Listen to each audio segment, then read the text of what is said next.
You're a mean one, Mr. Finch. You really are a heel. You're as cuddly as a cactus. You're as charming as an eel, Mr. Finch. You're a monster, Mr. Finch. Your heart's an empty hole. Your brain is full of spiders. You've got garlic in your soul, Mr. Finch. I wouldn't touch him with a 39.5-foot pole. Merry Christmas, motherfuckers. The last most confident before Quimus is going down. Right now, I'm going to give you guys my 5 most confident picks for UFC Fight Night Las Vegas. Manel Kape versus Brandon Royval, which I think will be one hell of a fight. One hell of a fight. Let's break it down. 5 most confident.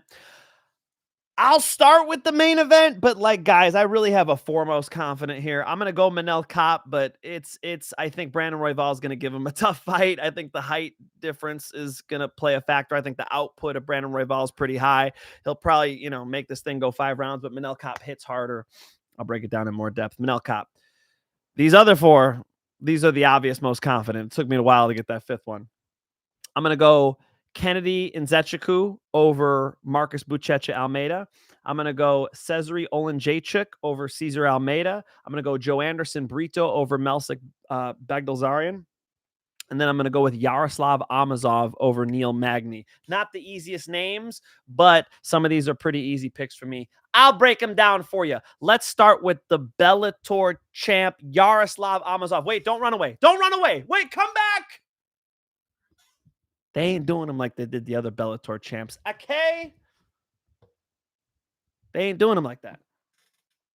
They brought Pico in, and they matched Pico up directly with a dude who's on a 7-fight win streak. They did not do Amosov like that. Amosov's coming in. Who do they give him? Neil Magny. Okay, this is winnable. Just for starters, it's Neil Magny. Does Neil Magny win random fights? Yes. Yes, he does. Did I think he was going to get finished by Jake Matthews, get a referee stoppage, and then carry on to then get a submission later in the fight, even after he lost in a very strange sequence of events? No, I did not predict that, actually. But here we are. He's coming off of the victory over Jake Matthews, and he's up against Yaroslav Amosov, a great wrestler, a fantastic wrestler. For those of you that don't know, if you don't know, now you know. Whose show is that? The famous video of Khamzat Chimaev wrestling at Tiger Muay Thai in Thailand, where he's scrapping. That's with Yaroslav Amosov. Yaroslav Amosov, world-class wrestling in the MMA world. A Ukrainian champion who has good cardiovascular conditioning, who's trained at American Top Team with some of the best in the world, Johnny Eblin and fucking Dustin Poirier and all those great guys. And Amosov is special because he is one of the best at single legs, one of the best at dragging people to the mat and continually shooting, a little bit of Marab in him.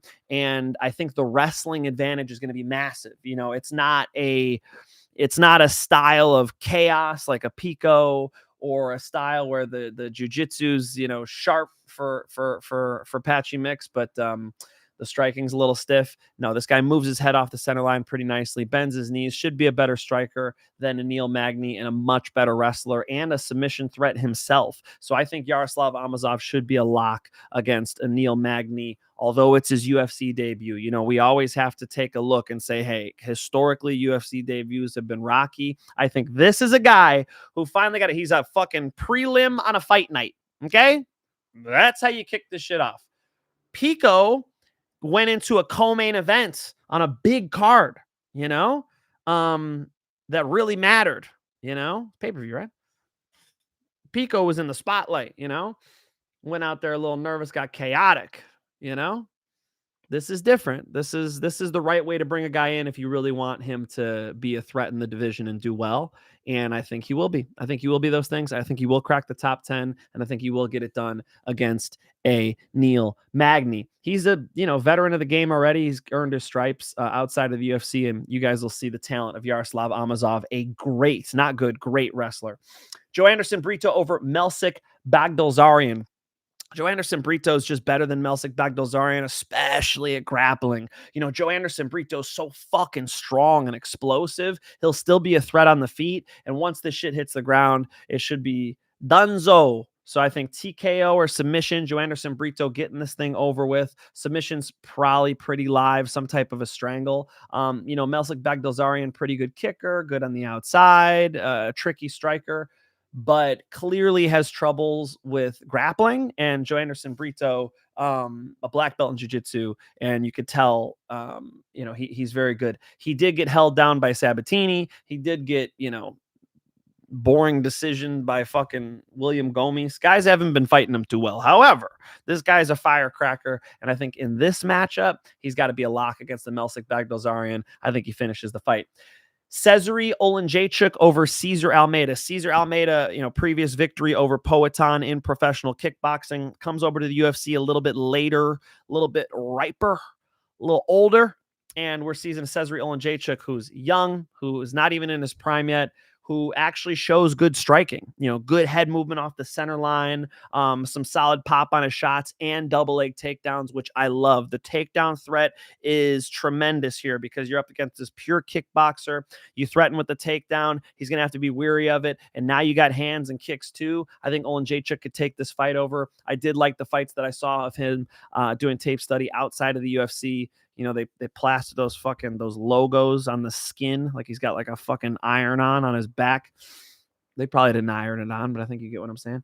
Stick on. I don't know. Is it a sticker? Is it a tattoo? Logos. He looks good. He looks good. He looks well-rounded, actually. And I like the head on a swivel. I like the pressure. He's got a mean streak in him. I think he finds a shot against César Almeida, hurts him, probably takes him down, gets to work with a TKO victory. Let's go César Oleksiejczuk. Submission's live. Rear naked strangle's live too.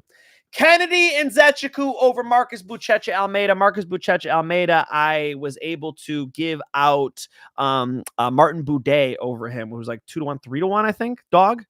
Over in premium channel. DM at Mike Finch'Show on Instagram if you want to get in a premium channel to see my bets. Kennedy Nzechukwu should be able to knock Marcus Buchecha Almeida out. Marcus Buchecha Almeida was very good back when he was very explosive as a young man. I'm not seeing that in him right now. I think I'll have trouble getting the fight to the ground. He's kind of a guard puller, and Kennedy Nzechukwu's got some nice pop on his shots and UFC experience as well. I know he got heel hooked by, Walter Walker, but Walter Walker's like falling down into the heel hook. I don't think history repeats itself here. I don't. Manel Kape over Brandon Royval. This is a fight, though. Brandon Royval is durable. So it's like you got Manel Kape, who's explosive and powerful. And then you got Brandon Royval, who can eat that shit, who's hard to get out of there, who, goes to split decisions sometimes, but has a high output, has cardiovascular conditioning, has a bit of a ground game. He's going to be a real test for Manel Kape. I just, in Vegas, in that little cage, I'm going to say that Manel Kape can do damage to Brandon Royval. I think that Brandon Royval is going to be wearing it a little bit, and that when Brandon Royval hits him, the consequence just isn't the same. And that, Vegas has historically really liked damage in their scoring. That is part of the scoring criteria. They're doing it right, when it changed a while ago now. But it still feels like some judges score like old school, some judges score new school. I think Manel Kape is going to be making Brandon Royval bleed. I think Manel Kape is going to be landing quality shots. I think Manel Kape is on his way to, a title shot. I mean, Manel Kape versus Joshua Van is sick. Manel Kape versus Tatsuro Taira is sick. I got to see some of these matchups. So give me Manel Kape over Brandon Royval. One more time for my people in the back. I'm going Manel Kape. I'm going Kennedy Nzechukwu. I'm going César Oleksiejczuk. Give me JoAnderson Brito and Yaroslav Amosov for my 5 most confident picks for UFC Fight Night Las Vegas. Motherfuckers. Who heard Donald Trump? Dana White, he is saving fights for the White House, and it's going to be all title fights. The whole card will be all title fights. He's already saving the fights right now. Can you imagine if that's true?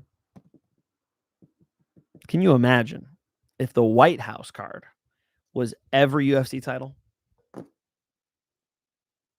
That would be like, it'd be too much.